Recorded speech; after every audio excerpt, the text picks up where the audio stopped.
روایت میں ہے کہ بہت سارے لوگ مرنے کے بعد، اگر میں آپ سے کہوں یا 2-3 سال کے بچے سے بھی کہوں کہ بیٹا تم کلمہ پڑھو تو آسانی سے وہ کلمہ پڑھ لے گا، لیکن روایت میں ہے کہ مرنے کے بعد زبان سے ایک لا الہ الا اللہ نکلنے کے لیے سینکڑوں سال گزر جائیں گے۔ کسی کو 200 سال لگیں گے اس کی زبان سے لا الہ الا اللہ نکلے، کسی کو 300 سال لگ جائیں گے اس کی زبان سے۔ کیوں؟ اگر اس سے بچنا چاہتے ہیں تو ہم کیا کریں؟ یہ بھی چھٹے امام جعفر صادق علیہ السلام فرماتے ہیں، اگر تم چاہتے ہو کہ مرتے وقت آخر تمہاری زبان سے کلمہ جاری ہو جائے، اور جب فرشتے آ کے تم سے وحدانیت خدا کے بارے میں سوال کریں اور تمہاری زبان سے لا الہ الا اللہ نکل جائے، تو یاد رکھو ایک وقت ہے جس میں اپنی زبان کو بند کر لو۔ وہ کون سا وقت ہے؟ امام سے پوچھا گیا وہ کون سا وقت؟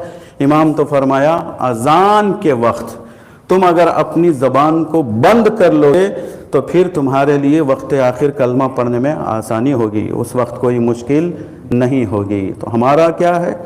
بس تکبیر بھی، ادھر تکبیرۃ الاحرام بھی کہا جائے گا تب تک ہمارا مذاق چلنا چاہیے، ہماری ہنسی چلنا چاہیے، اس سے کام نہیں بنتا۔ یہ اہل بیت علیہ السلام کی شان نہیں ہے، یہ ان کی سیرت نہیں ہے۔ اچھا، بس اذان کے وقت اگر کوئی کام انسان کر سکتا ہے تو وہ صرف اذان کی ہی تکرار ہے، ٹھیک؟ اگر اذان کے وقت کچھ وہ بولنا چاہتا ہے تو صرف اذان ہی کے جملوں کا۔ اچھا، میں بات آ گئی ہے تو عرض کر دوں، اور اذان کی اتنی اہمیت ہے، ہمارے اور آپ کے 8ویں امام رضا علیہ السلام